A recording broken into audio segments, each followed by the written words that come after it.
اعوذ باللہ من الشیطان الرجیم بسم اللہ الرحمن الرحیم فما لکم پس تمہیں کیا ہو گیا ہے اے ایمان والو فی المنافقین منافقین کے بارے میں فئتین تم دو گروہ ہو گئے ہو واللہ ارکسہم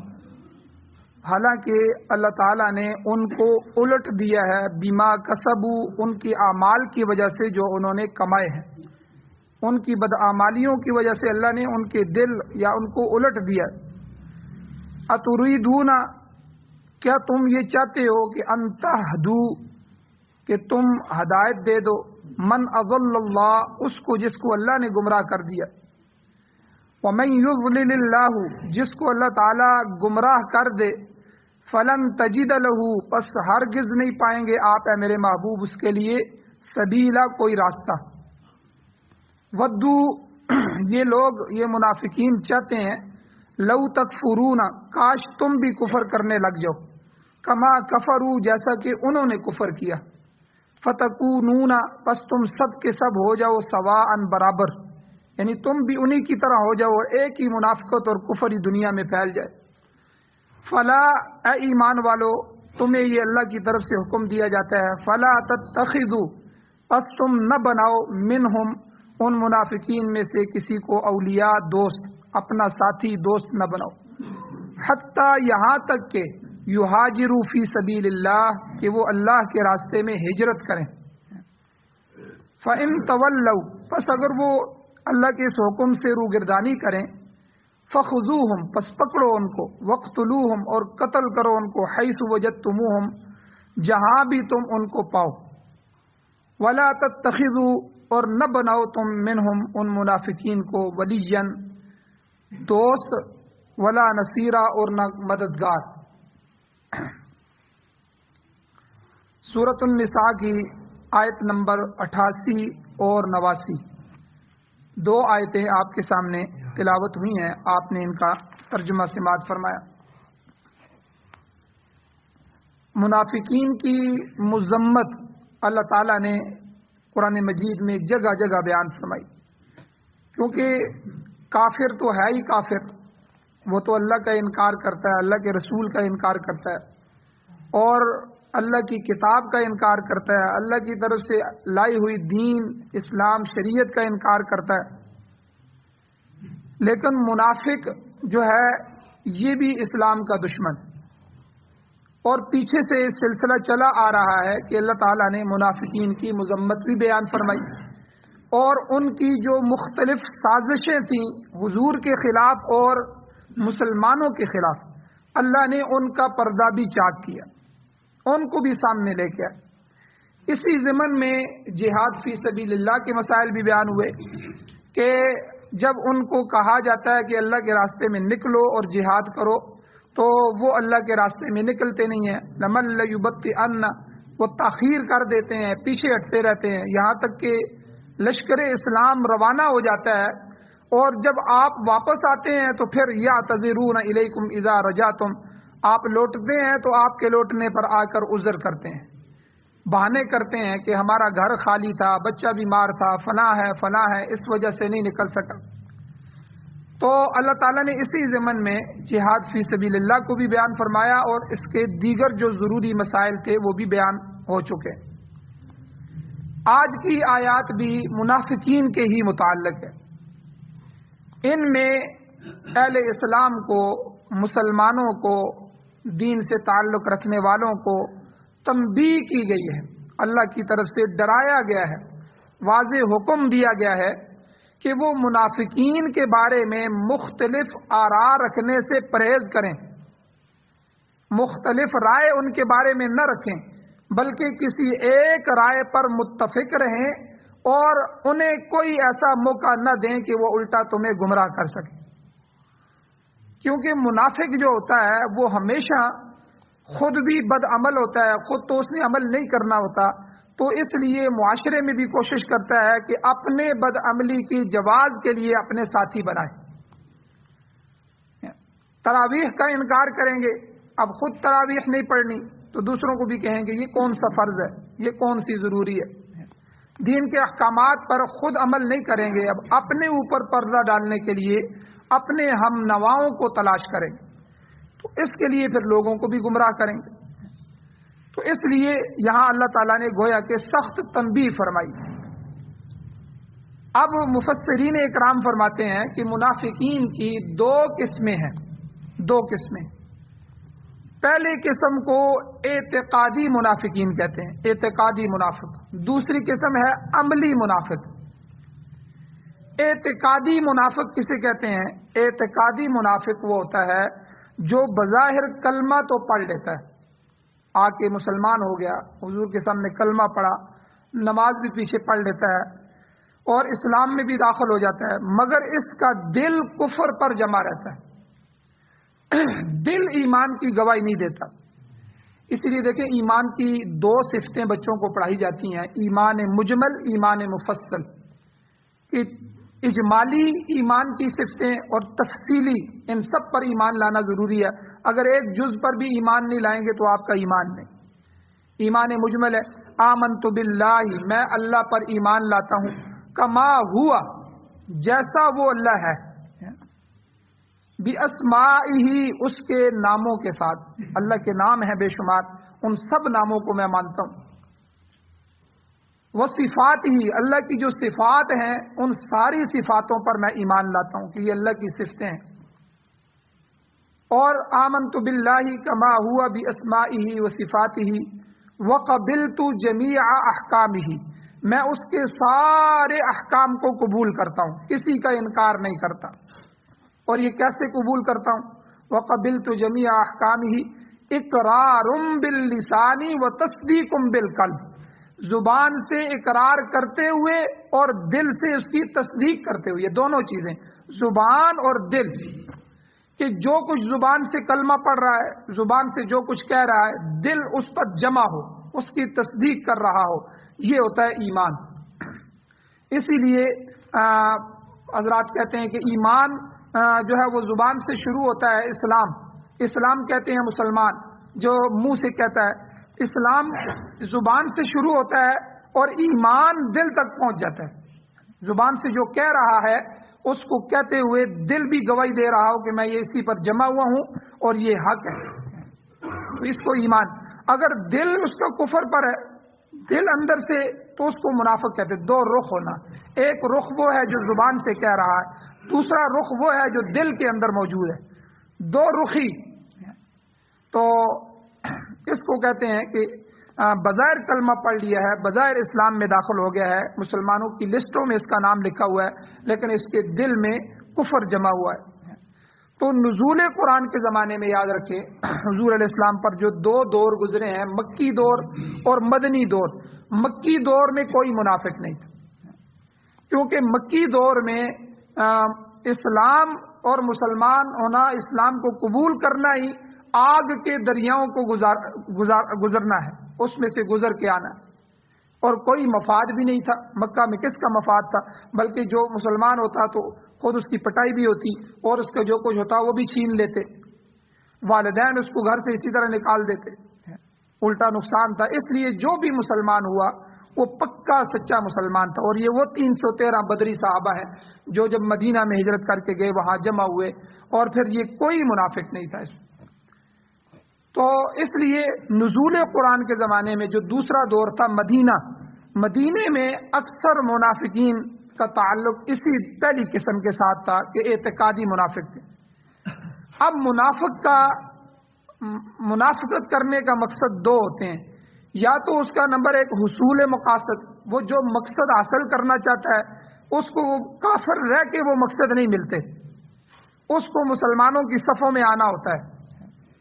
تو اس لیے وہ مسلمان کا چہرہ، مسلمان کی معاشرت، مسلمان کی معیشت، مسلمان کی جو ہے وہ ظاہر اختیار کر لیتا ہے، تو لوگ کہتے ہیں کہ یہ تو مسلمان ہے، یہ تو بہت بڑا ہمارا علامہ ہے۔ تو اس لیے حصول مقاصد کے لیے وہ منافقت کو اختیار کرتا ہے۔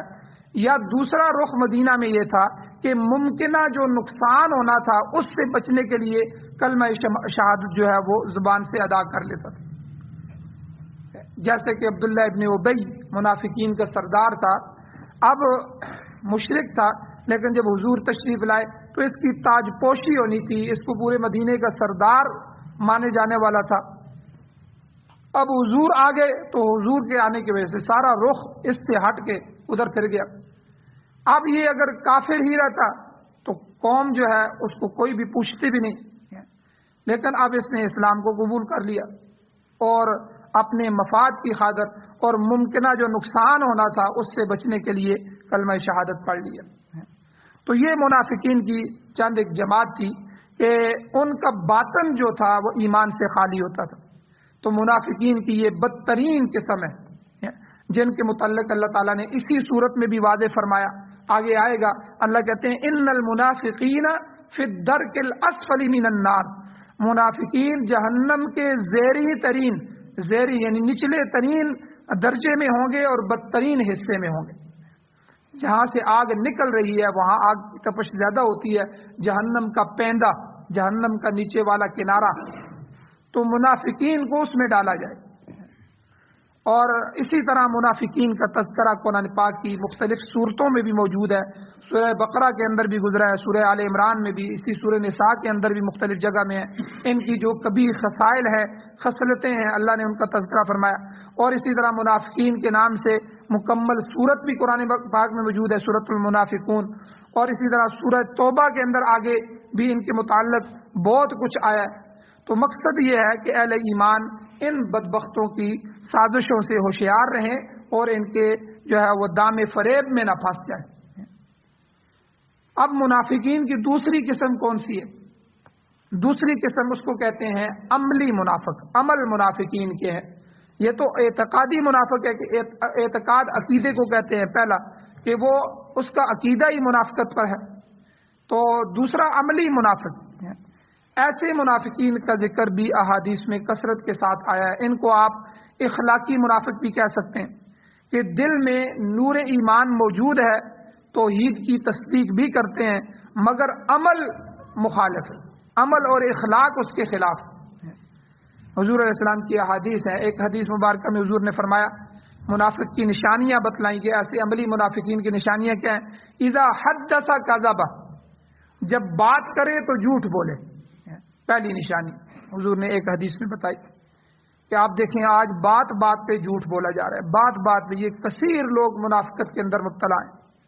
اور دوسرا فرمایا اذا وعد اخلف، جب وعدہ کرے تو وعدہ خلافی کرے۔